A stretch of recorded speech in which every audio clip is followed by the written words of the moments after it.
The title of this talk is Technical Aspect of Amplitude EEG for Neonatologists. The purpose of this video is to provide the neonatologist with the basic understanding of the technical aspect of amplitude EEG. Thus, it is unavoidable to talk about electricity, electronics, and mathematics. This talk will only be interesting for those that want to look into the inner workings of amplitude EEG. It goes beyond what is required for clinical interpretation. This talk will be conducted in a question and answer format. The first question is: the electrical activity captured during conventional EEG is generated by the apical dendrites of the pyramidal cells present in the cerebral cortex. A true, B false. Although we think of the cerebral cortex as a mantle, electrically it works as a collection of individual vertical columns extending from the white matter to the cerebral surface. In these columns, from the point of view of EEG generation, the most important cell is the pyramidal cell. Pyramidal cells can be found at multiple cortical levels. This figure is a schematic representation of a pyramidal cell. The process indicated is the apical dendrite. The apical dendrite can be divided into a distal portion closest to the surface and a proximal portion closest to the body of the neuron. At rest, the outside of the cell is more positive than the inside, and since EEG records extracellular currents and the apical dendrite at rest has only one polarity, no current is generated. The arrival of a strong excitatory stimulus to the distal portion of the apical dendrite changes things.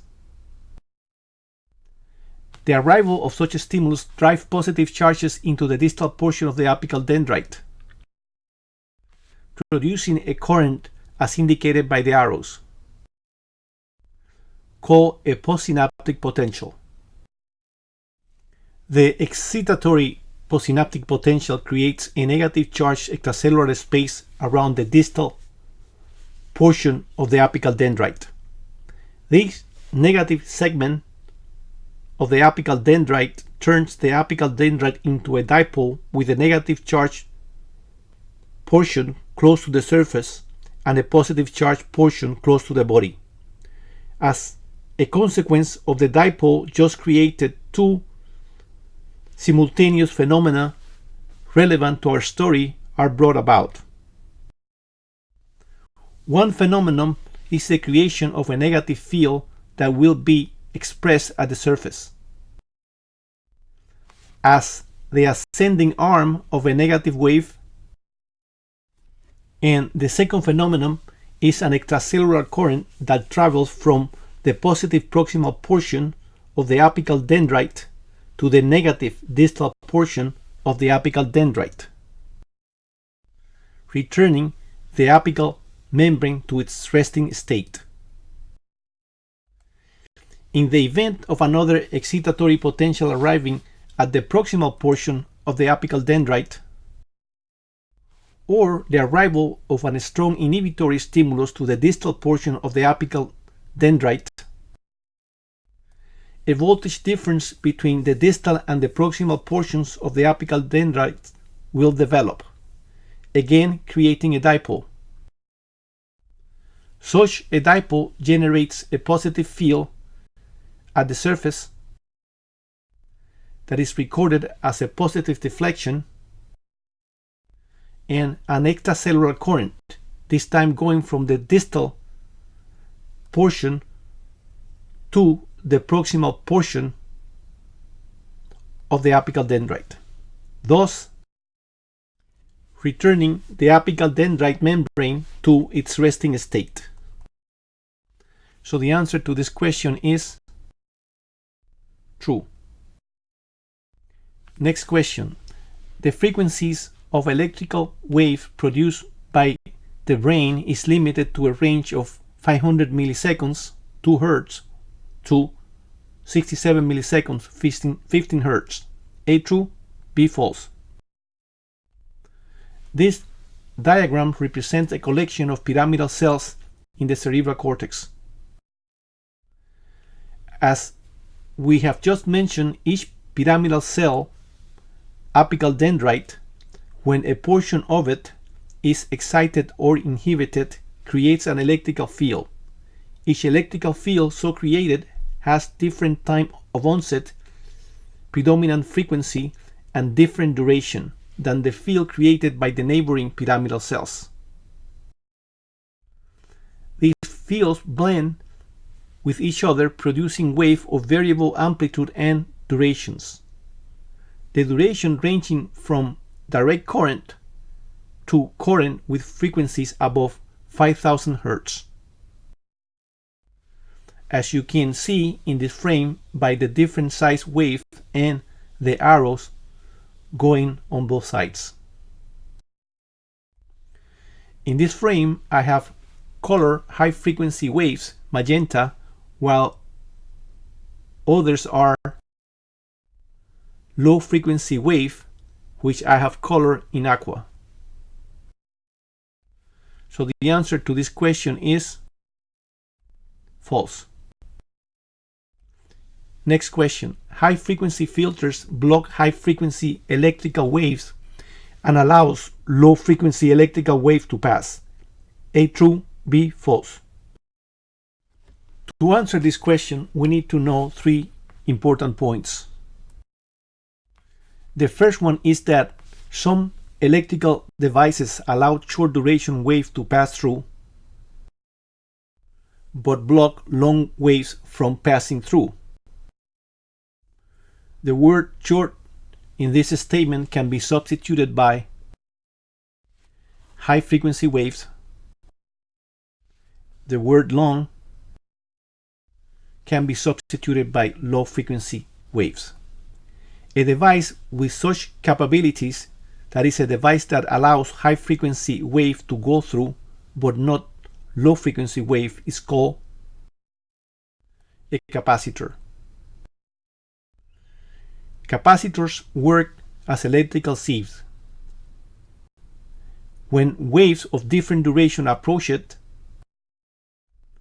those of high frequency go through, but not those with low frequencies. The electrical symbol for a capacitor is 2 equal parallel lines, as indicated by the arrow. The second point we must know is that some electrical devices make it difficult for electrical waves of all frequencies to go through. These devices are called resistors. Resistors behave like funnels. Waves of different duration come in and they all come out through the other's end, but they must struggle to go through, thus causing energy expenditure.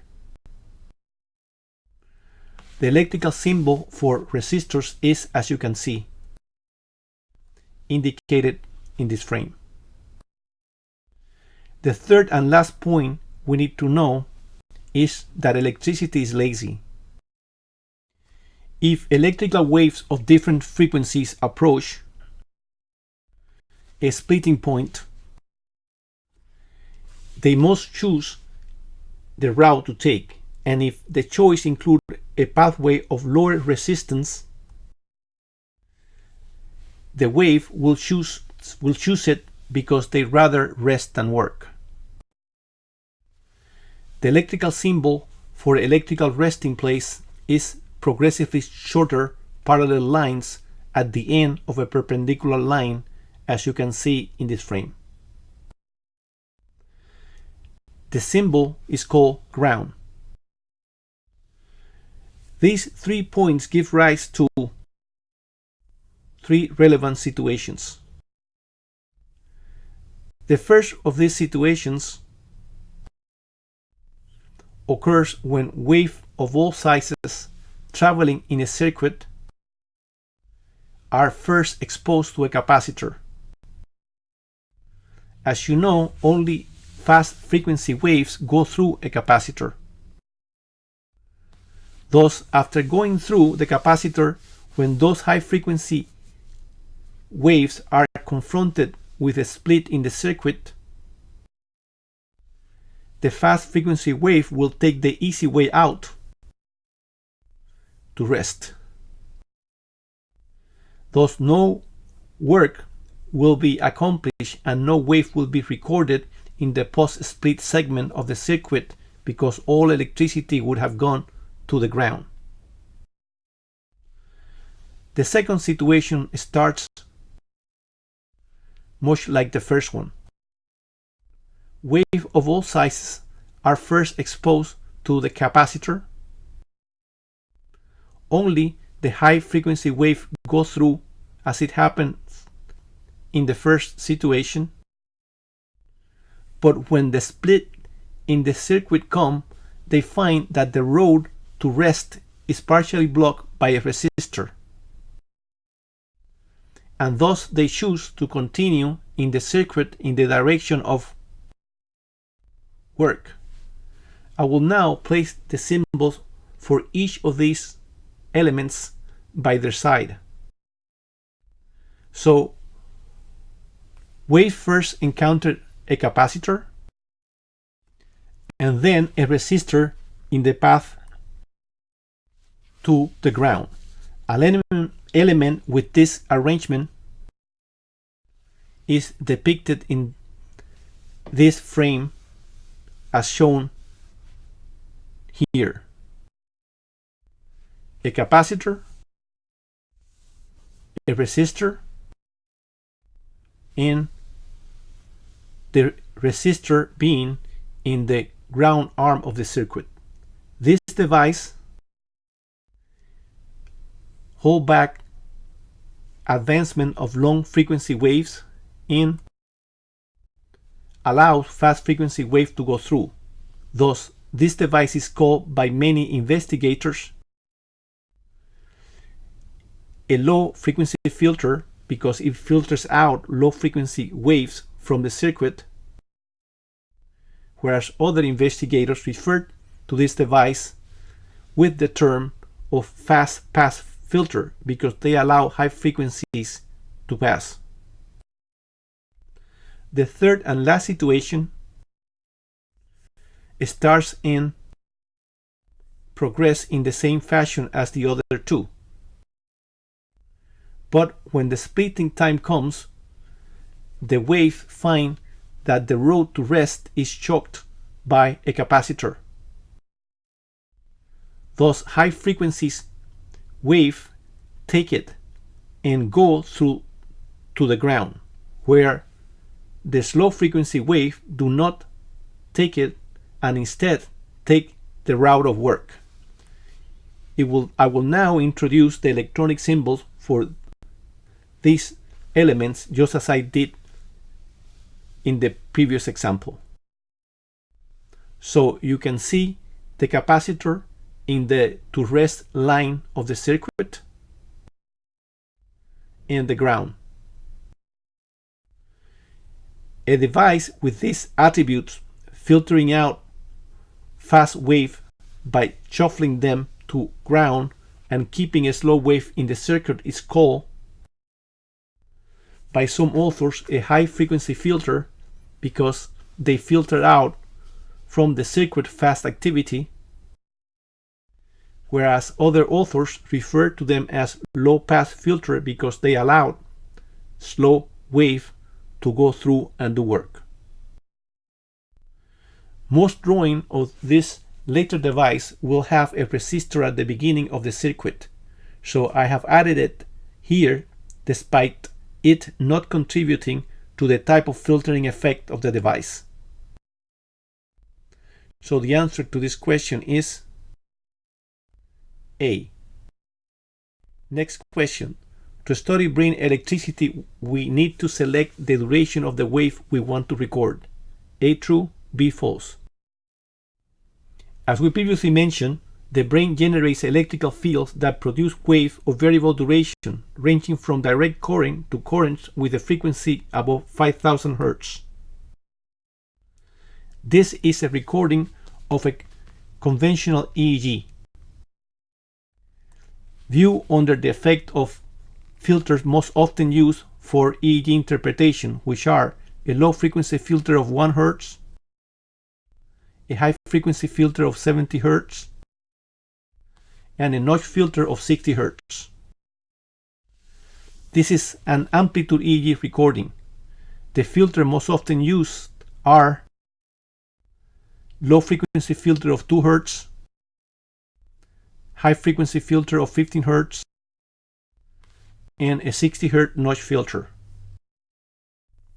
Since conventional and amplitude EEG both use 60 Hz notch filters, despite their different impact on waveforms these filters produce in the two modalities, I will make no further comments about them, other than to mention that their purpose is to prevent contamination of the recording by the building commercial electricity. In the United States, electricity is delivered at an alternating frequency of 16 Hz, thus the use of 60 Hz notch filter. In England, the alternating frequency of electricity is 50 Hz, thus the notch filters used in England are called 50 Hz notch filters. So the answer to this question is true. Next question. Low frequency filters and high frequency filters setting do not influence the appearance of electrical brain waves. A true, B false. This is the same conventional EEG frame I showed you before. It is being shown using a 1 Hz low frequency filter and a 70 Hz low frequency filter. I have now selected a portion of the tracing, which as you can see I have enclosed in a square to show you the effect of filtering. Now I have enlarged the area so we can see the waves better. Please notice the 3 sharp waves in the upper channel.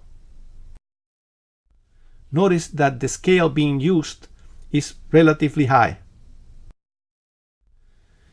I will now change the low frequency filter from 1 Hz to 2 Hz. Notice that not much is changed. The amplitude of the waves is about the same. Now I will change the 70 Hz high frequency filter to a 15 Hz high frequency filter. Notice the change. The sharp waves are gone. Here I have enlarged the segments of the EEG previously highlighted. Notice that the wave with an amplitude of 35 microvolts using a 70 Hz filter disappears when the high frequency filter is decreased to 15 Hz. It is, as you know, this later filter setting that are used when recording and viewing amplitude EEG. Thus the answer to this question is false. Next question. The use of low frequency filter of 2 Hz and a high frequency filter of 15 Hz prevents all waves with a duration of 2 Hz or less and those of 15 Hz or shorter from continuing in the circuit and being processed to produce recordable brain waves. A true, B false. The area in green in this figure represents frequency and amplitude values of the wave produced by the brain. The x-axis relates to Hertz. No number is provided for frequency because of the large variety of wave duration normally produced by the brain. The y-axis shows amplitude ranging from 0 to 200 microvolts. The top value of 200 microvolt is being used because normal or pathological brain electrical activity seldom reaches value of above 200 microvolts when recorded at the scalp. By the side of the amplitude in microvolts, you can see the percentage corresponding to the set amplitudes. I will use this figure to briefly explain the terms used in relation to electrical filtering.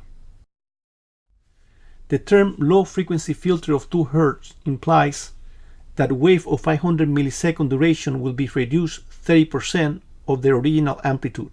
So if a wave, that is, if a 2 Hz wave was initially 200 microvolts, it will be reduced to 140 microvolts. Wave of longer duration will be reduced by progressively more than 30% until they are practically gone, and wave of shorter duration will be reduced by progressively less than 30% until they are practically no longer reduced at all. The term high-frequency filter of 15 Hz implies that wave of 67 milliseconds, a number arrived at by dividing 1000 milliseconds by 15, will be reduced 30% of the original amplitude. So if the original 67 millisecond wave was 200 microvolts, after going through the 15 Hz high frequency filter, the wave will be 140 microvolts. Those waves with duration of less than 15 Hz, let's say 30 milliseconds, will be reduced by progressively more than 30% of their original amplitude until they practically disappear.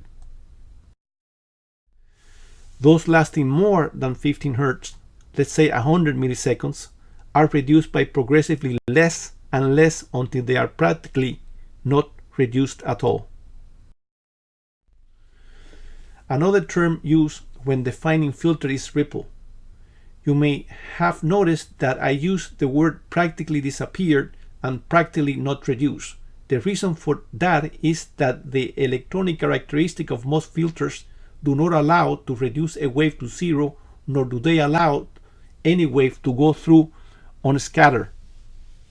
Thus, at both ends of the spectrum, minor amplitude fluctuations occur that are called ripples. Most EEG machines have anti-ripple devices that prevent computer numerical overwhelming, which would occur as a consequence of ripples. The last term I must bring to your attention is slope. Slope indicates the steepness of the wave reduction, which is pivoted at 70 Hz of the value of a given filter. The value of the slope is given in dB. A steeper slope is indicated by a higher number. So this slope is, let's say, 12 dB. Then this slope I'm presenting in this frame will be expressed as, let's say, 3 dBs. So the answer to this question is false. Next question. Conventional video EEG are inconvenient to discern long-term EEG trends. A true, B false. A conventional EEG, most of the time at Nicklaus Children's Hospital, as well as a video EEG, is run at 30 millimeters per second. Those 30 minutes of recording viewing takes 180 screen changes at 100 seconds per screen, which is equivalent to viewing 54 meters of paper recording. The amplitude EEG is run at 1 millimeter per minute. So 30 minutes correspond to 3 centimeters, making it very easy to see slow sustained trends. So the answer to this question is true. Next question. Single channel EEG is a new concept. A true, B false. In this frame, you can see Dr. Hans Berger. He is considered the father of clinical electroencephalography. By the side, you can see one of the machines he used in his early recordings. Now I have introduced one of his patients' recordings. As you can see, it is a single channel recording. So the answer to this question is false. Next question. Attempts to use only amplitude for EEG interpretation were successful from the beginning. A true, B false. Amplitude EEG is a valuable cerebral monitoring tool. It owes its origin to investigators that through a process of trial and error, fluidity, and perseverance have made it so. The story that tells the evolution of amplitude EEG can be divided in two periods, before and after the development of computers.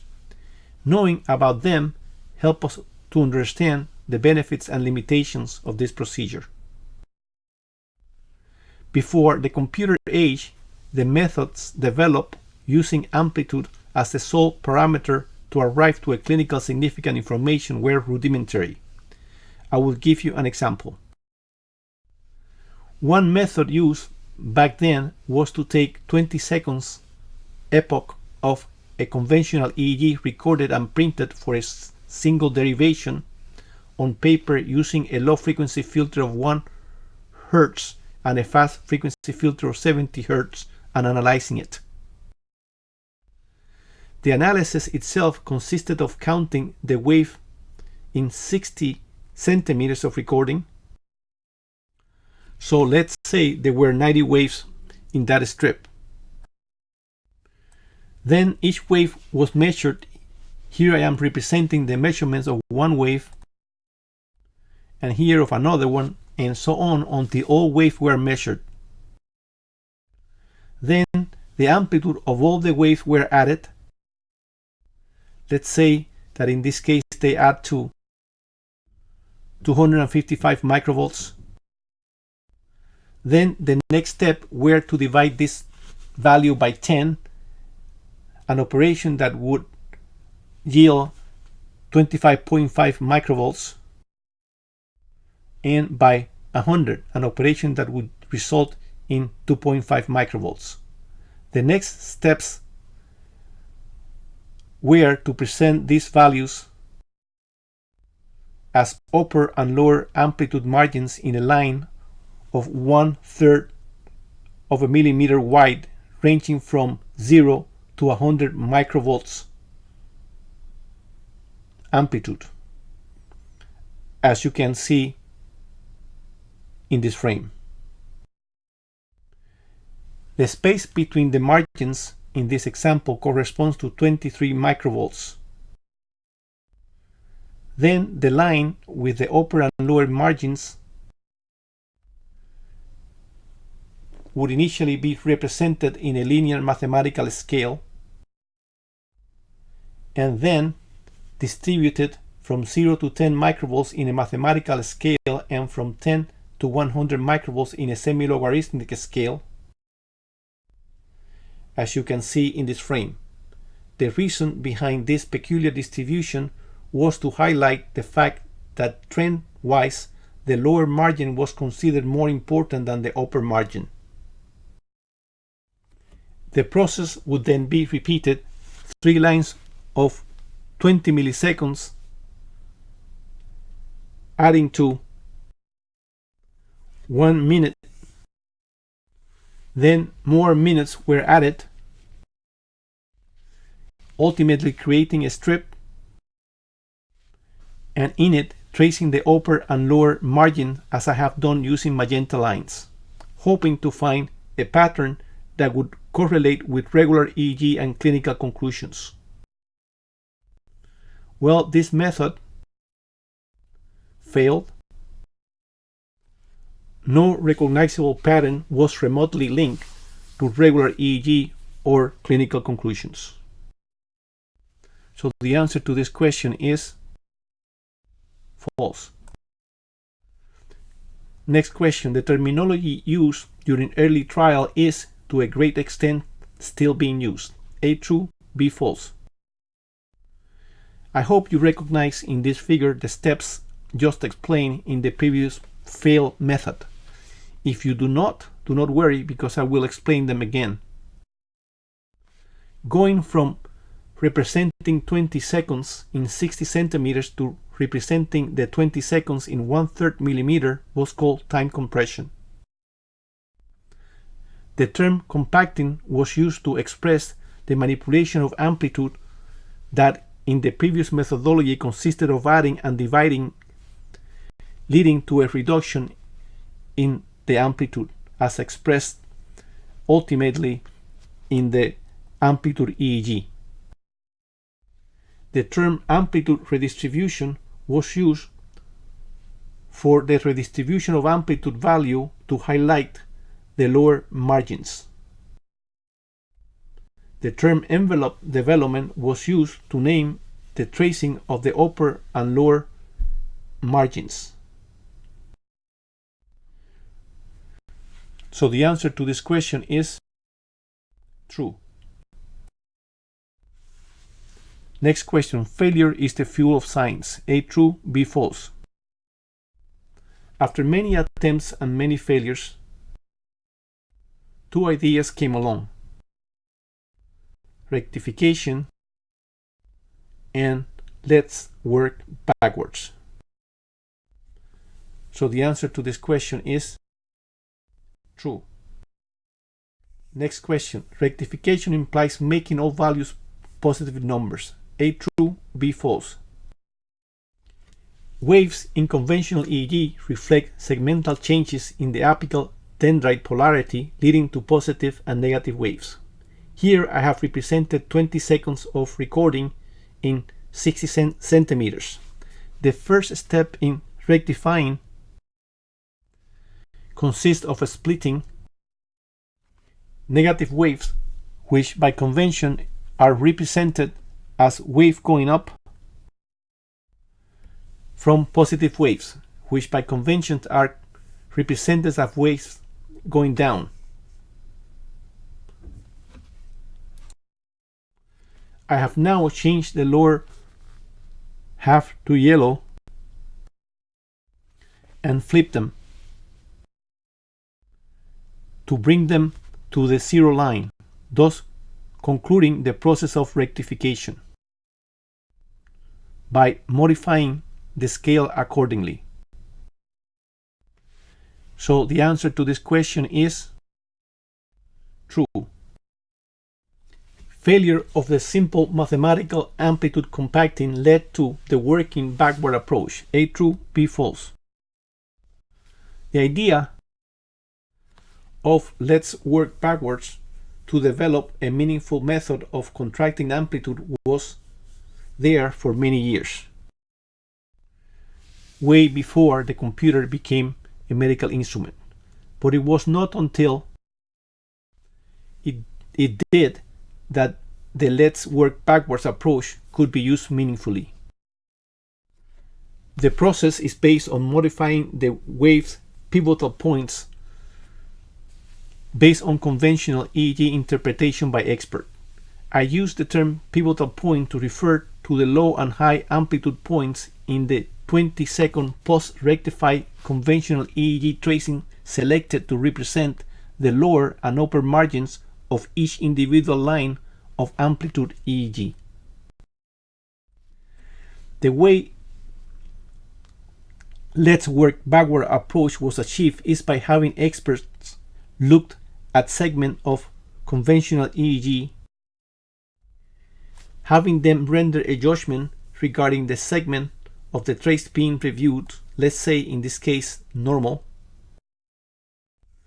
then giving the information to mathematicians that would work on the selection of 2 points for every 20 seconds of rectified tracing that, when added to the subsequent selections, would reflect the amplitude of the record as being normal. The process varies from program to program and is still being modified to improve its accuracy. In very broad stroke, it can be described something like this. A 20-second segment extending 60 centimeters of rectified EEG activity collected using a 2 Hz low-frequency filter and a 15 Hz filter is analyzed at a time. A line is drawn here in magenta, tracing the peak of every wave in the segment is drawn as shown in this frame. Then, on the basis of a mathematical equation which considers many variables derived by trial and error, 2 points in the 20-second segment are chosen.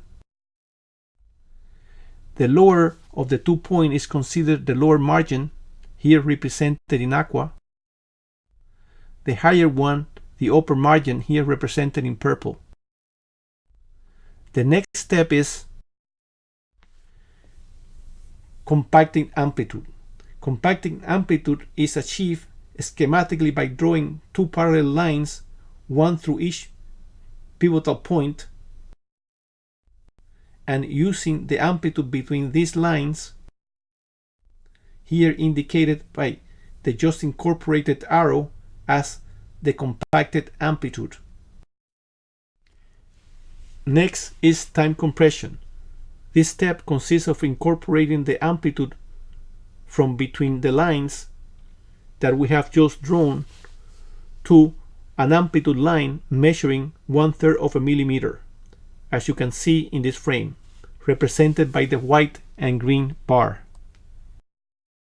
The last step is amplitude redistribution, which consists of adapting the linear scale used in the amplitude line to the special scale created for the purpose of highlighting lower amplitudes used in amplitude EEG. So the answer to this question is true. Next question. Most EEG machines currently in use combine or have the potential to combine multiple amplitude EEG channels and conventional channels. A true, B false. This study is from a neonate undergoing ECMO seen in the month of August of this year, that is 2019. You can see the regular EEG, simultaneous video recording, artifact detection row, seizure detection row, seizure probability row, rhythm spectrum on the left and on the right, asymmetry detection row, and right and left amplitude EEG. The amplitude EEG channels currently used are amplified initially, then they are presented to a very high frequency amplitude filter referred to as anti-aliasing filter that limits very high frequency wave values from entering the computer, and the rest of the processing, that is further filtering, high and low filtering, is done using mathematical formulations. So the answer to this question is true. Thank you very much for your attention.